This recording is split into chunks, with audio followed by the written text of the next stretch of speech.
काही घटका अशाच निघून गेल्या. सखूच्या मैत्रिणी आता शुद्धीवर आलेल्या होत्या.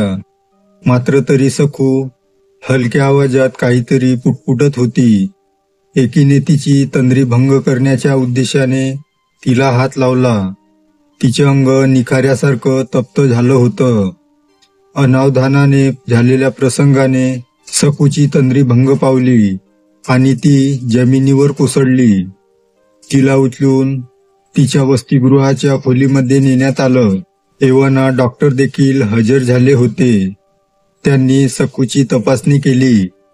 काही गोळ्या देऊन ते परत गेले. त्या रात्री वसतिगृहात कुणी झोपलं नाही. सगळीकडे घडलेल्या प्रकाराची उलटसुलट चर्चा सुरू झाली. आता सकाळ झाली होती. सखूला जाग आली. तिला पहिलेपेक्षा आज काहीतरी वेगळं वाटत होतं. सखूला रात्रीचं काही आठवत नव्हतं. तिने मैत्रिणींना विचारपूस केली. मात्र त्यांनी काहीच घडलं नाही अशा स्वरूपाची उत्तरं दिली. वसतिगृहाच्या रेक्टरने रात्री घडलेला प्रकार बदनामी होऊ नये म्हणून कुणाला सांगायचा नाही अशी सर्व मुलींना सक्त ताकीद दिली होती. मात्र त्या रात्रीच्या प्रकारामुळे वसतिगृहाची सिक्युरिटी अजूनच वाढवली गेली. हळूहळू परीक्षेचा दिवस उजाडला. अभ्यासात हुशार असल्याकारणाने सखूला कुठेच अपयश येणार नव्हतं. शेवटच्या वर्षाचा पेपर दिला आणि सखूने वसतिगृहाचा निरोप घेतला. सखाराम मुलीला गावी घेऊन जाण्यासाठी सकाळी लवकरच जिल्ह्याच्या कॉलेजात पोहोचला होता. आता सर्व मैत्रिणी वेगळ्या होणार म्हणून सखू शेवटचे म्हणून सगळ्यांना भेटत होती. महाविद्यालयात तिने खूप मोठे नाव कमावले होते. मात्र आदिवासी भागातील खेडवड राहणीमान म्हणून तिला उच्चभ्रू मुली नेहमी हिणवत राहिल्या. तरी सखूने आपला संयम कधी ढासळू दिला नाही. या गोष्टीचं सर्वत्र कौतुक नेहमी होत राहील. महाविद्यालय सोडून जाताना तिच्या डोळ्यातून अश्रू थांबत नव्हते. मैत्रिणींना भेटून सिक्युरिटीवर कामात असलेल्या वृद्ध काकांना भेटायला ती गेटवर थांबली. काकांना नमस्कार करून तिने निरोप घेतला. काकाही तिला सोडायला गाडीपर्यंत आले. इकडे सखाराम मनोमन खुश होता. आता मुलगी आपल्या बरोबर राहणार आहे या आशेने. सखूने आपल्या महाविद्यालयाच्या आणि मित्रमैत्रिणीचा निरोप घेतला आणि वडगावच्या दिशेने निघाली. इकडे मुलगी येते म्हणून घरात आनंदाचे वातावरण होतं. किंबहुना गावकरी देखील खुश होते. रखमा सकाळपासूनच लगबगीने घर आवरत होती. शेवंतीच्या सहाय्याने अंगणात भली मोठी रांगोळी काढून ती मुलीची वाट बघत बसली होती. 2 तासांनी घराजवळ गाडी येऊन थांबली. सखूला दरवाजावरच ओवाळलं गेलं. तिची नजर काढून भाकरीचे 2 तुकडे विरुद्ध दिशेने फेकण्यात आले. सखू घरात येऊन आईला बिलंगली. आई, खूप आठवण आली ग तुझी. पहिले शब्द तिच्या तोंडातून बाहेर पडले. माय लेकीचा विरह आज संपला होता. खूप दिवसांनी लेक आली म्हणून घरी मेजवानीचा बेत होता. जेवण आटोपून गप्पा गोष्टींना रंग चढला. सखू आपल्या कॉलेजातील गोष्टी आई वडिलांना सांगत होती. एव्हाना खूप उशीर झाला होता म्हणून सखू आपल्या आईच्या कुशीतच झोपी गेली. सकाळ झाल्यावर काही गावातल्या बायका सखारामच्या वाड्यावर आल्या होत्या. सर्वजणी सखूचीच वाट बघत थांबल्या होत्या. आज त्या जंगलात जाणार होत्या. सखूला काही हवं असल्यास आणायचे त्यांनी ठरवलं होतं. काही वेळाने सखू उठून माडीवरून खाली आली. गावातल्या बायका सखूकडे टकमक बघत होत्या. काय दैवी रूप आहे हिचं. एखाद्या अप्सरेसारखीच सखू तेजस्वी दिसत होती. घोडक्यातल्या एका वृद्ध आजीने सखूला प्रश्न केला. सखू, तुम्हासनी काही हवं आहे का? जंगलातून आम्ही चाललो आहे, तर घेऊन येऊ. आंबा, चिंचा, रानटी फुलं, मध, फळं, नाना प्रकारची संपत्ती जंगलात होती. आजी, तुम्ही विचारलं तेवढंच खूप आहे माझ्यासाठी. मला काही नको. नकार दर्शवल्यामुळे त्यांच्या हिरमोड झाला. ते लक्षात येताच सखू बोलली, मला देवाला वाहण्यासाठी बेलाची पानं तेवढी घेऊन या. बायकांमध्ये आनंदाचे वातावरण पसरलं. वैजी बोलून त्या जंगलाच्या दिशेने निघाल्या. सखूच्या जन्माचं रहस्य कुणालाच माहीत नसलं तरी तिचा जन्म ज्या वेळी आणि परिस्थितीत झाला याची सर्वांना आठवण होती. म्हणून सर्व गाव सखूला दैवी रूप म्हणून मनोमन मानत होते. प्रातःविधीचे सर्व कामं आटोपून सखू तयार झाली आणि आपल्या मैत्रिणीकडे निघाली. आई, मी येते ग मैत्रिणींना भेटून, म्हणून तिने आईला हाक दिली. रखमा तशीच उठून बाहेर आली. कधी नव्हे ती सखूला बोलली, हो जा बाळा, पण लक्षात ठेव, गावची वेस कधी ओलांडू नकोस. जंगलात जनावरं खूप आहेत हो. खरं कारण तिने आपल्या मुलीपासून लपवून ठेवलं. हो आई, नाही जाणार मी. एवढं बोलून सखू आपल्या मैत्रिणींना भेटण्यासाठी घरातून बाहेर पडली. रीमा ही सखूची बालपणीपासूनची मैत्रीण. सखू आणि ती अगदी जुळ्या बहिणीसारख्याच होत्या. लहानाच्या मोठ्या झाल्या, मात्र एकमेकींना दुरावा असून सुद्धा त्यांच्यातलं प्रेम जराही कमी झालेलं नव्हतं. सखू रीमाच्या घरी पोहोचल्यावर एकमेकींना बघून दोघींनी घट्ट मिठी मारून घेतली. काय डॉक्टरीनबाई, कधी आल्या? रीमाने प्रश्न केला. अगं हे काय, कालच आले मी, परीक्षा संपली आता. निकाल लागला की मग गावातच दवाखाना टाकेल आणि पहिलं इंजेक्शन तुलाच बरं का. दोघेही खडखडून हसायला लागल्या. सखू आणि रीमा दोघी गप्पा मारत बसल्या. एव्हाना संध्याकाळ झाली होती. अंधार पडायला काहीसा अवधी शिल्लक होता. सखूने रीमाचा निरोप घेतला आणि उद्या सकाळी वाड्यावर ये, तिकडेच गप्पा मारू म्हणून तिला सांगितलं. रीमानेही होकार दिला. सखू घराकडे निघाली. रस्त्यात गावकऱ्यांच्या अभिवादनाचा स्वीकार करत ती घरी पोहोचली. आईने जेवण बनवून तयार ठेवलं होतं. जेवण झाल्यावर थोडा थकवा असल्या कारणाने सखू लवकर माडीवर झोपायला निघाली. जाताना तिचे लक्ष बायकांनी आणलेल्या बेलपत्राकडे गेलं. तिने ते व्यवस्थित एका पिशवीमध्ये भरून खुंटीला टांगून ठेवलं. माडीवर बिछाण्यात सखू पौडली आणि तिला झोप लागली. मुलगी झोपल्याच्या कानोसा घेत रखमा आणि सखाराम देखील झोपी गेले. संपूर्ण गाव निद्रास्त झाला होता. मध्यरात्रीच्या सुमारास सखूच्या कानांवर कुत्र्याच्या रडण्याचा आवाज पडला आणि ती हळूच उठली आणि माडीवरच्या खिडकीतून आवाज कुठल्या दिशेने येतो त्याच्या कानोसा घेऊ लागली. खिडकीतून घनदाट जंगल दिसत होतं. रात्रीच्या अंधारात तिला नेमका आवाज कुठून येतो आहे हे समजत नव्हतं आणि अचानक तिला थोड्या अंतरावर 2 लालबुंद डोळे चमकताना दिसले. डोळे सखूला निरखत होते.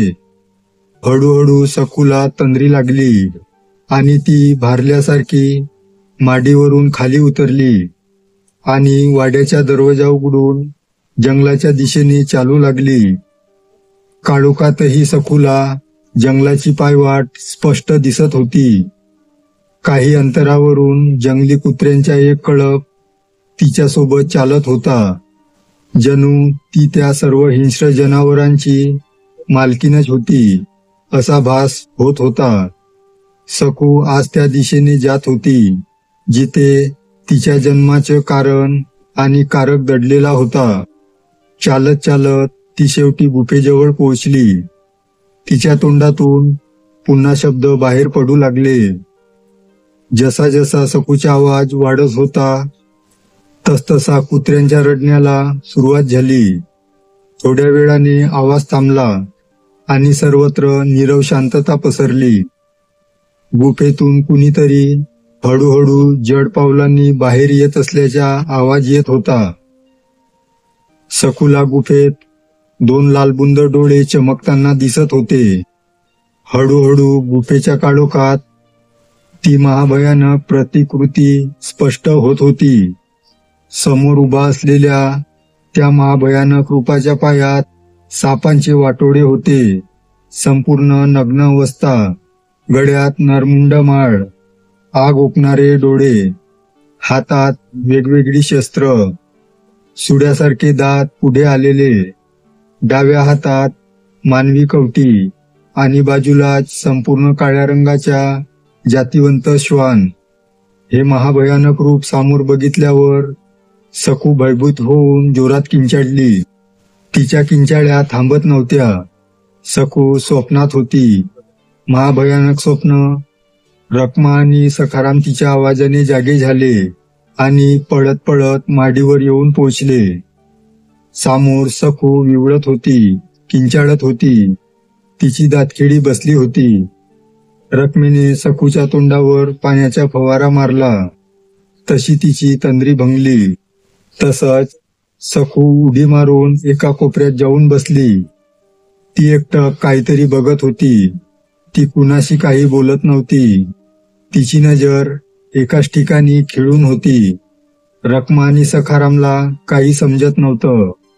पटकन जाऊन सखारामने गावातील जुन्या मांत्रिकाला बोलवून आणले. विज्ञानाला आव्हान भेटल्यावर शेवटी परमेश्वराच्या शरणी जावं लागतं. त्याचं हे उदाहरण होतं.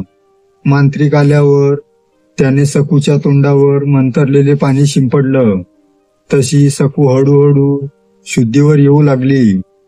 रखमा तिला स्वप्नाबद्दल विचारणार तेवढ्यात मांत्रिकाने तिला अडवून सखूला झोपायला सांगितलं. तिला आता आरामाची गरज आहे. आपण सर्वजण खाली जाऊयात म्हणून सखूला झोपवून सर्व खाली आले. सखारामने मांत्रिकाला प्रश्न केला, बाबा काय समजावं हे? तिला काही बाधा झाली तर नसेल ना? या प्रश्नावर मांत्रिक गप्प राहिला.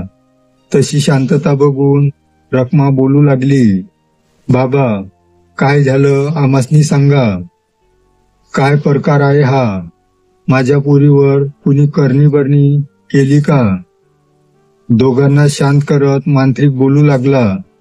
सखू शरीराने वाड्यात होती, मात्र तिचा आत्मा भैरवाच्या गुफेजवळ गेला होता.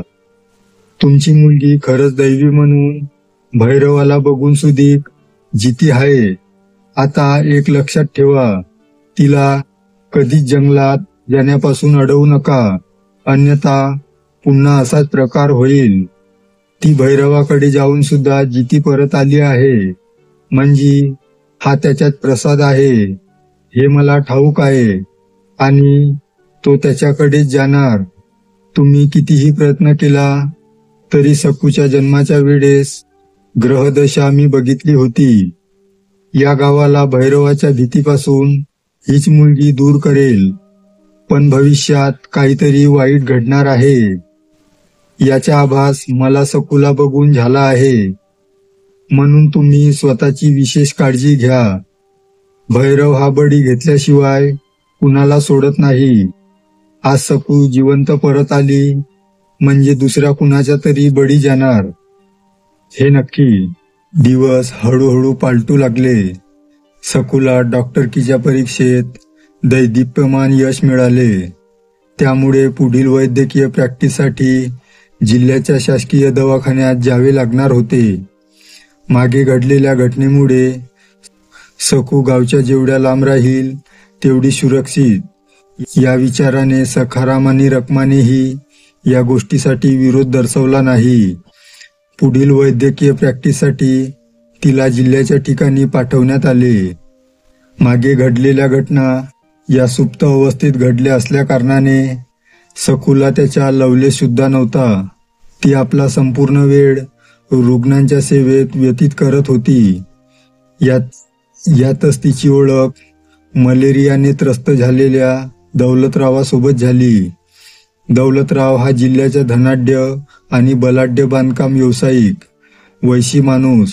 भूतकाळात कितीतरी लोकांचे मुर्दे पाडून कितीतरी बायकांना नासवून त्यांच्या अब्रू वेशीला टांगून वर आलेला माणूस. पैसा आणि राजकारणांशी असलेले लागेबांधे यामुळे सहसा त्याला कुठे विरोध झालेला नव्हता.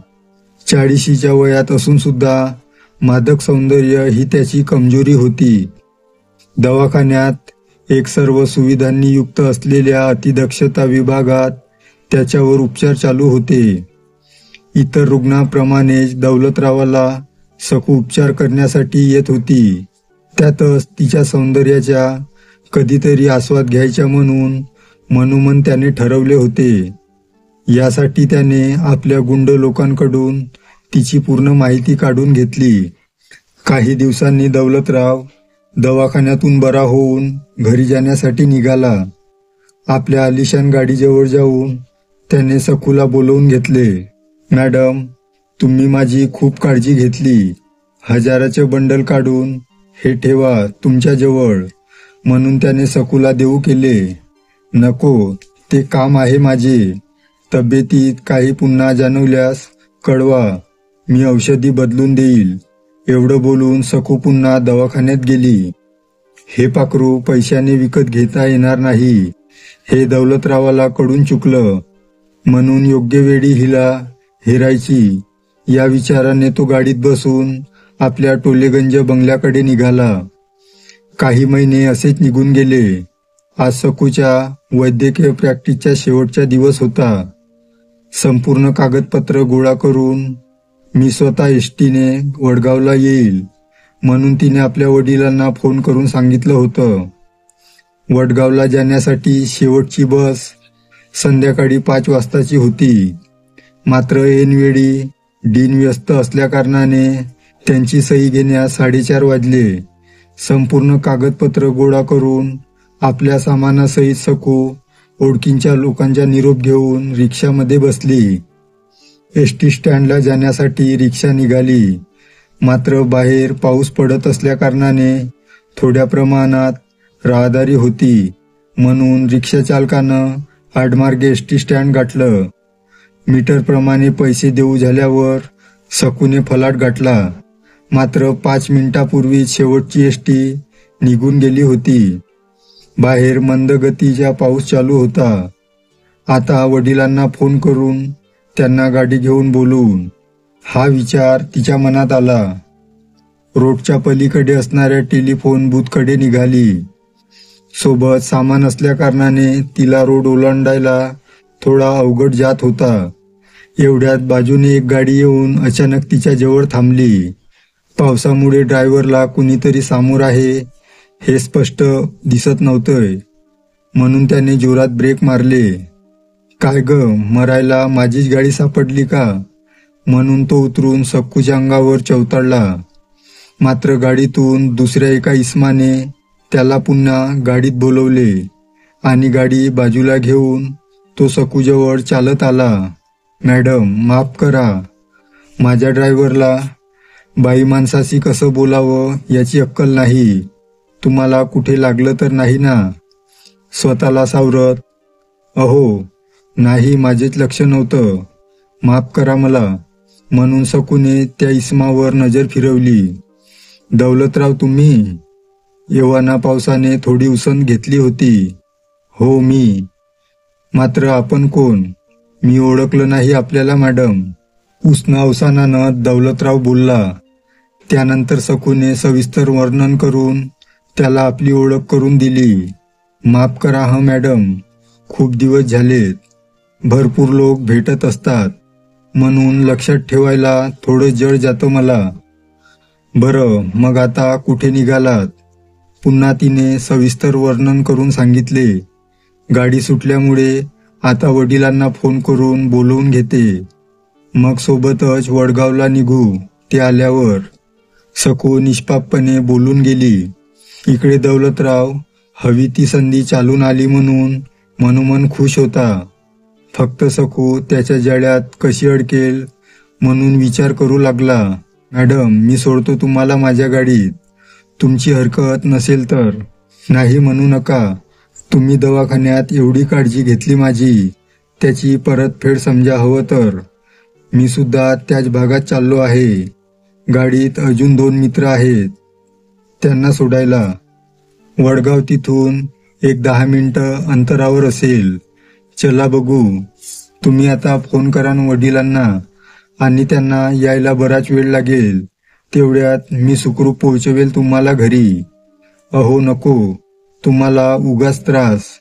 मी बघेल वाट वडिलांची, म्हणून सकूने उत्तर दिले. आपला डाव फसला म्हणून हिला सरळ उचलून पण गाडीत टाकू शकत नाही, कारण वर्दळ भरपूर आहे.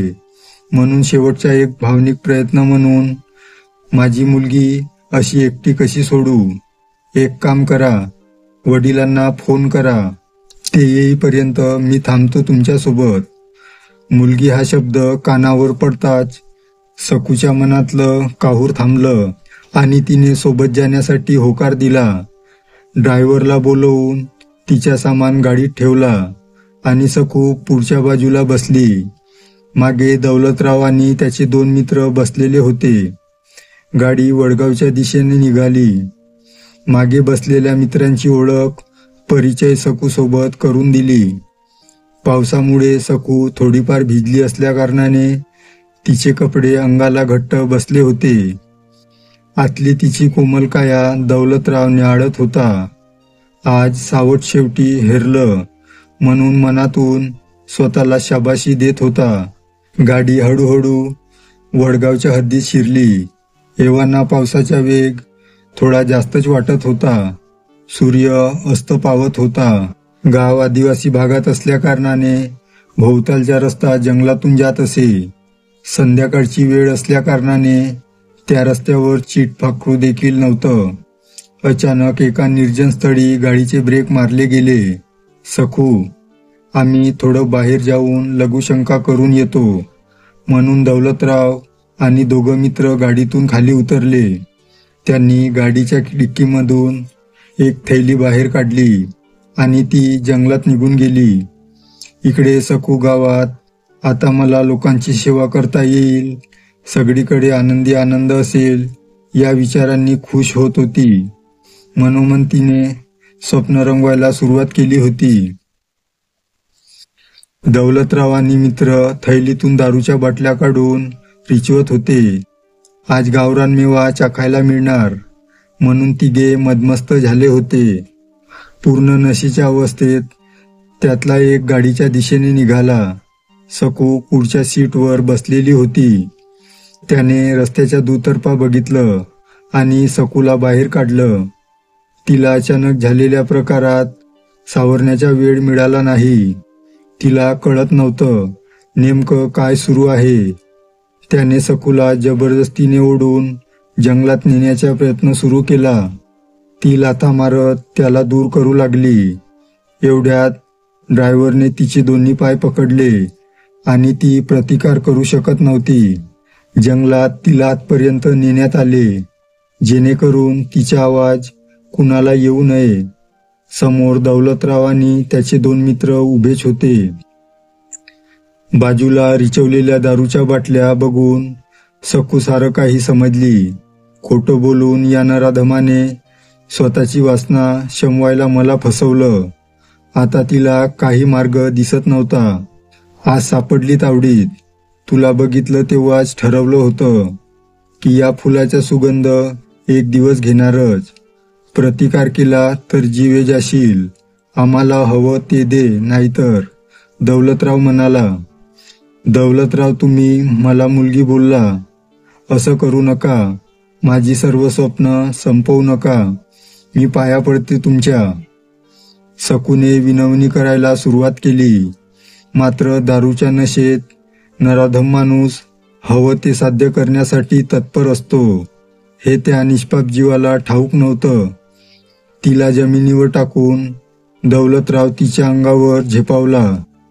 कोमल फूल कुस्करावं अशा आविर्भावात त्याने जबरदस्ती करायला सुरुवात केली. तिच्या प्रतिकार बघून बाकीचे तिघे दौलतरावाला मदत करण्यासाठी पुढे सरकले. त्यांनी सकूचे हातपाय पकडले. दौलतराव हळूहळू सकूचे कपडे फाडू लागला. पाशवी अत्याचाराचा खेळ सुरू झाला. सकू आक्रोश करत होती, मात्र तिथे ऐकायला कुणी नव्हतं. तिच्या आवाजाने चौघे अधिकच चवताळले होते. सूर्यसुद्धा त्या निष्पाप जीवाची लखतक बघू शकत नव्हता, म्हणून तो सुद्धा लोप पावला. दौलतराव तिला आपलंसं करण्यासाठी प्रयत्न करत होता. त्याने त्याचे ओठ सकूच्या ओठावर टेकवले. ही संधी लाखमोलाची होती. सकूने झटकन चावून त्याच्या ओठाचा एक तुकडा पाडला. तिला यातून सुटायचं होतं आणि नेमकी हीच युक्ती कामाला आली. दौलतराव विवळत उठला. त्याच्या ओठाचा अर्धा तुकडा सकूने विलग केला होता. रक्ताची धार लागली होती. बाकी तिघे त्याला अचानक काय झालं म्हणून बघण्यासाठी म्हणून सकूची पकड सोडून दौलतरावाकडे सरसावली. याच संधीचा फायदा घेऊन सकू वाट सापडेल तिकडे पडू लागली. पायात चप्पल नव्हती. अंगावर असलेली कापडं फाटली होती. तिला स्वतःची अब्रू वाचवायची हे ध्येय समोर होते. ती जंगलाच्या दिशेने पडू लागली. इकडे दौलतराव रागाने लालबुंद झाला. पकडा तिला म्हणून सगळे तिच्या मागे घनदाट जंगलात धावू लागले. आता मात्र वातावरणात आमूलाग्र बदल झाला होता. विजांचा थैथयाट सुरू झाला होता. काळ्या कुट्ट ढगांमुळे अंधार झालेला होता. पावसाचा वेग वाढला होता. सकू जीव वाचवण्यासाठी धावत होती. तिचे पाय बऱ्याच ठिकाणी चिरले गेले होते. पायातून रक्त वाहत होते. हे चारही जण तिच्या माग घेऊन धावत होते. अर्धा तास पडून सकू एका पायवाटेवर येऊन थांबली. ती पायवाट तिला ओळखीची वाटत होती. जन्मजन्मांपासून या पायवाटेवर मी प्रवास करत आहे असं तिला जाणवू लागलं. मागे हाकेच्या अंतरावर दौलतराव आणि त्याचे साथीदार येताना तिला दिसले. पकडा तिला, ती बघा तिथे आहे. हा आवाज ऐकून सकूने पुन्हा पडायला सुरुवात केली. आता मात्र तिचे पाय तिला साथ देत नव्हते. ती ग्लानी येऊन खाली पडली आणि शेवटी दौलतराव आणि बाकी तिघांच्या कचाट्यात पुन्हा सापडली. आता ती प्रतिकार करू शकणार नव्हती. तिच्या अंगात त्राण शिल्लक नव्हते. हे हेरून दौलतराव नराधामासारखा पुन्हा सकूवर तुटून पडला आणि होत्याचं नव्हतं झालं. दौलतरावाने त्या फुलाच्या पाकड्या तोडल्या. त्याचे झाल्यावर क्रमाक्रमाने तिघांनी सकूवर पाशवी बलात्कार केला. पुन्हा काही वेळ थांबून वासना पूर्ण शांत करण्यासाठी बारीबारीने सकूच्या अब्रूला वेशीवर टांगलं. आता सकू शारीरिक आणि मानसिक दृष्ट्या पूर्णपणे शिथिल झाली होती. ती वेदनेने विवळत होती. तिला मरणाप्रती वेदना होत होत्या. दौलतराव आणि त्या मित्रांनी तिला तसंच पडू देऊन परतीचा मार्ग धरला. त्यांना ठाऊक होतं या नीरव शांततेत ही फार काळ जगू शकणार नाही. मात्र त्यांना परत आपल्या गाडीजवळ जाण्यासाठी रस्ता शोधणं सोपं नव्हतं आणि मुळात त्यांना त्या जंगलातून बाहेर पडणं शक्य नव्हतं, कारण ती सर्व भैरवाच्या जंगलात आली होती.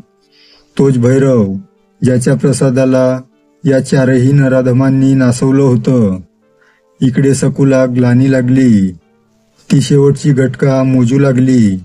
तिचे डोळे हळूहळू बंद होत होते.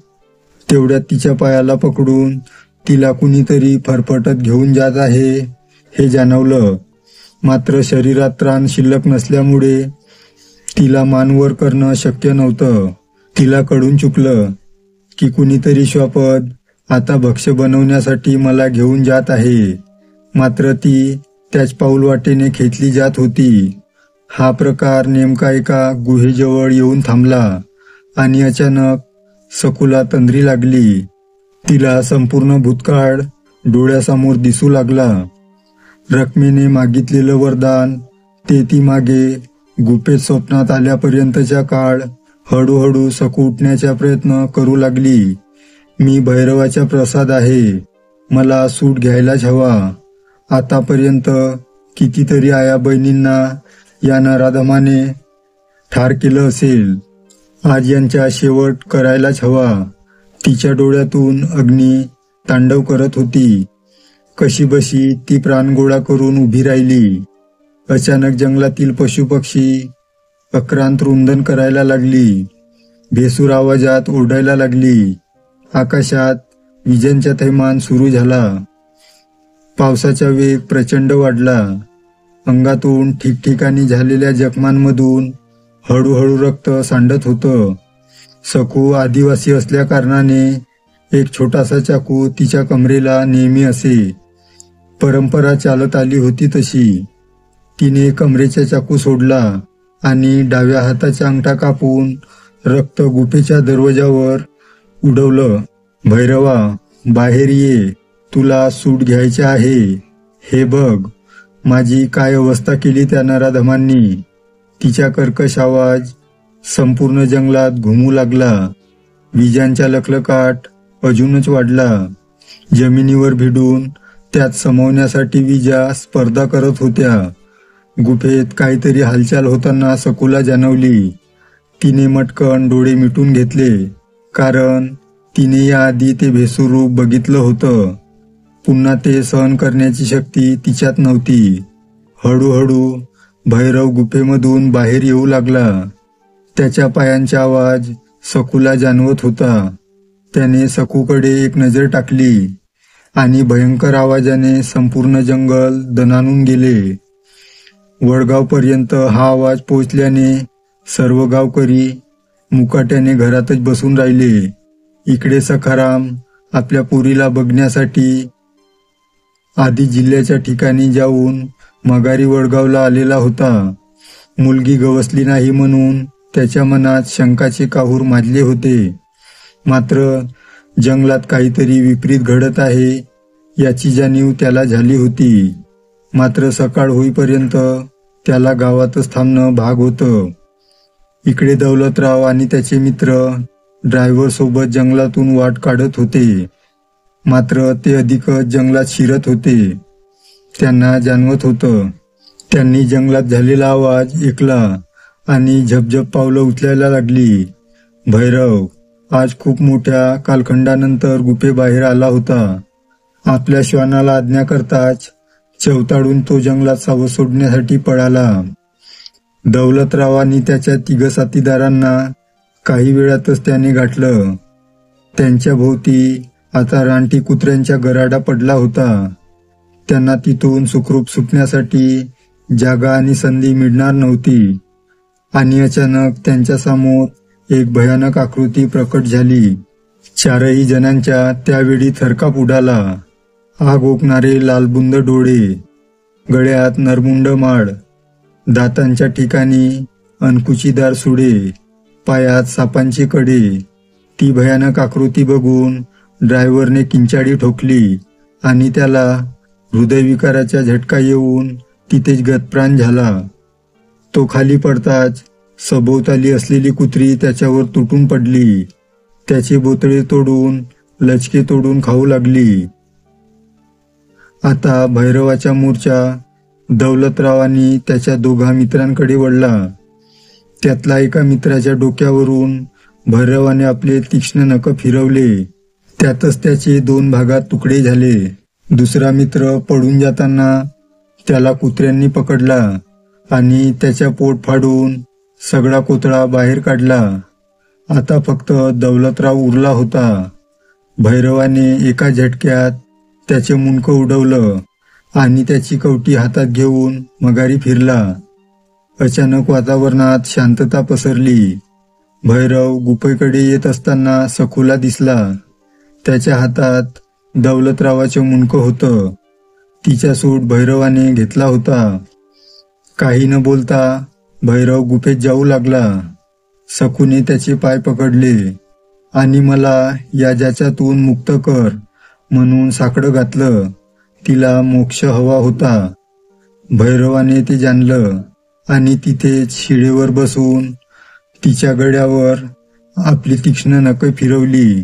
रक्ताची धार उडाली आणि हळूहळू सकूने भैरवाच्या चरणी आपला जीव सोडला. हळूहळू सूर्यकिरण बाहेर पडत होती. वडगावमधून गावकरी आणि सखाराम जंगलाच्या दिशेने निघाली. रात्री झालेला प्रकार त्यांना शांत बसू देत नव्हता. हळूहळू ती गुफेच्या दिशेने पुढे सरकत होती. बाजूला 4 प्रेत छिन्न विछिन्न अवस्थेत पडली होती. उग्र वासामुळे कित्येकांना भुवळ आली. शरीराचे बरेच भाग हिंस्र श्वापदांनी खाल्लेले स्पष्ट जाणवत होते. एका शरीराचे मुंडकं छाटलेलं दिसत होतं. घडलेला प्रकार खूपच भयंकर आहे हे सगळ्यांना कळून चुकलं. गुफेजवळ येताच एका शिडेवर एक अप्रतिम मूर्ती बसलेली होती. तिच्या खाली सखू मृत अवस्थेत पडलेली होती. तिचे दोन्ही हात मूर्तीच्या पायाजवळ होते. सखारामने हंबरडा फोडला. घडलेल्या प्रकाराच्या कुणी साक्षीदार नव्हता. सखूने गावाला भैरवाच्या खऱ्या रूपाचे दर्शन दिले होते. त्या दिवसापासून वडगाव हे सखूच्या भैरव या नावाने प्रसिद्ध झाले. आजही तिथे भैरवाची यात्रा भरते. भैरव प्रेम आणि मृत्यूचे प्रतीक.